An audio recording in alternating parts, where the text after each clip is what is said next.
মাওলার সিফাতে জামালের মধ্যে যখন আল্লাহর বান্দারে দুইবা যায়, আল্লাহর পক্ষ থেকে অনেক লাইসেন্স তারে দিয়ে দেওয়া হয় যে এইটা করে ফেলা, ওইটা করে ফেলা। একবার মালিক ইবনে দিনার রাহমাতুল্লাহি আলাইহি রাস্তা দিয়ে যাইতেছেন, এক যুবককে দেখলেন কি যেন সুপারভাইজ করতেছে। তো কাছাকাছি গিয়ে বললেন, হে মিয়া কি করো? ও যুবকরা শুনো। বলে, হে কি করো? ওই যে একটা বিল্ডিং বানাবো, সুপারভাইজ করতেছি, কেমনে বানানো যায়, কয়েক টাকা খরচ হবে?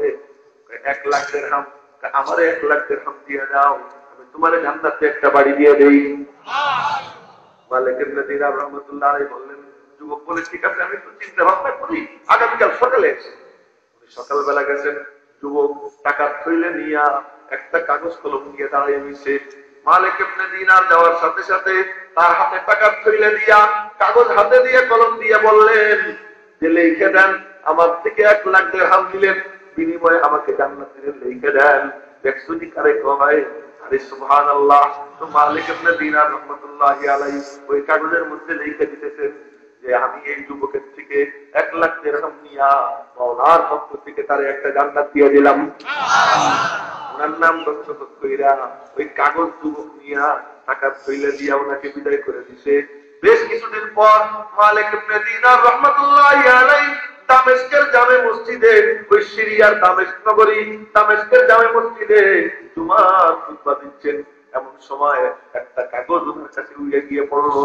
ওই কাগজ হাতের থেকে নিচে পড়ে গেছে, নিচের থেকে টুকাইয়া উঠেছেন। উঠাইয়া দেখেন তাতে লেখা, তোমার ওয়াদাকৃত জান্নাত ওই যুবককে দিয়া দেওয়া হয়েছে।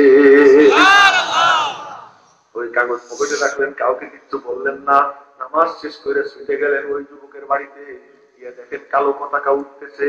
এলাকাবাসীরা জিজ্ঞাসা করলেন, কি ব্যাপার, কালো পতাকা কেন ওড়ে? ওই যুবক মারা গেছে। কবর কোথায়? বলে এই যে কবর, গিয়ে কবর জিয়ারত করছেন। কবর জিয়ারত করে বললেন, ওই যুবক তোমাদেরকে কিছু বলে গিয়েছিল কিনা? বলে হ্যাঁ বলে গিয়েছিল। আমাদেরকে একটা কাগজ দিয়ে বলছিল যে আমারে গোসল দিয়া কাপড়ের কাপড়ের মধ্যে এই কাগজটা ভইরা দিয়া তারপরে আমার জানাজা দিয়ে আমারে কবরে শোয়াইও। ওই কাগজ আমরা কাপড়ের মধ্যে ভইরা দিছিলাম। উনি ওই কাগজটা হাতে নিয়ে বললেন, দেখো তো এইটা সেই কাগজ নেই? গ্রামবাসী কয়, আল্লাহর কসম এইটাই সেই কাগজ। মালিক ইবনে দিনার জান্নাত কোত্থেকে দেয়?